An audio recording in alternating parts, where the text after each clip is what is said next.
ஆறுபடை வீடு அமர்ந்திடும் வேல்முருகா,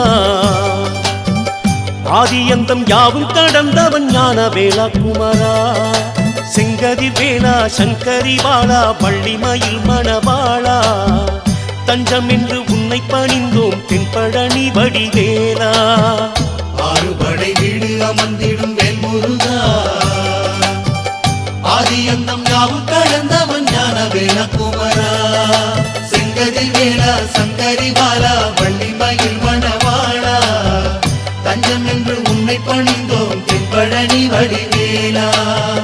மலைமகள் ஈஸ்வரி மைந்தன் உன் திரு கைகளில் வேலிருக்கு, அடியவர் இன்னலை போக்கிட வந்திட வேண்டும் காவலுக்கு. காலை முதல் மாலை வரையில் உன்னழகு கண்டு மனம் சொக்கிட வேண்டும் அருள் வழங்கு.